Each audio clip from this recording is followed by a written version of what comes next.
Как узнать, послано от Бога или от беса? Очень просто. От Бога доброе, от беса лукавое. Читайте Евангелие, вам ваше сердце все подскажет. Угу. А кто мы для Бога? Мы рабы, сыновья или друзья?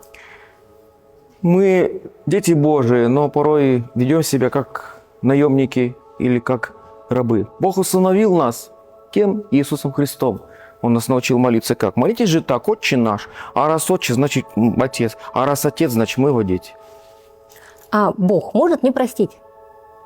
Может не простить, если мы сами не умеем прощать. И остави нам долги наши, как и мы оставляем должником наш. Если мы умеем прощать, Бог простит нас. А не умеем прощать, но той же монетой и получим.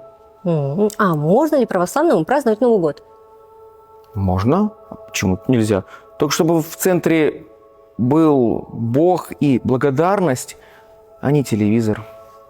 А наряжать елку и водить вокруг нее хороводы – это разве не язычество?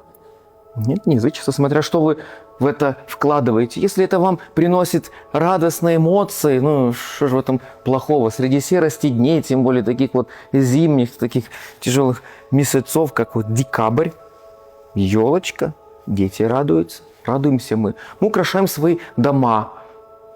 Это выбивает нас из каких-то будней. Разве Бог не велел нам радоваться? Я не склонен к тому, что во всем надо видеть там язычество или что. Мы сами делаем это таковым. Все зависит от нашей интерпретации. А можно ли зажечь записочку желанием и выпить шампанским, чтобы сбылось?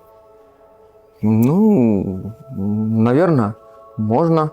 Но все зависит от вашей веры. Что касается шампанского, вообще всякого спиртного пить-то можно, но не упиваться. Как нам написано, не упивайтесь вином, в нем же есть блуд. Написано, не упивайтесь. А кто-то там мне какие-то моралисты могут сказать, как же так, вы такие, какие такие?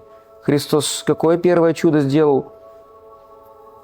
И воду притворил в вино в Кане Галилейской. Поэтому не надо быть моралистами. Надо жить реально и мыслить реальными категориями. Угу. Отец Александр, а вот если ты где-то в поездке, например, в Таиланде, можно ли там посещать буддийские храмы и другие? Можно, но с точки зрения, так сказать, повышения образования, можно вполне. Но молиться мы должны только единому Богу. А так посещать мы можем все что угодно. Все мне позволительно.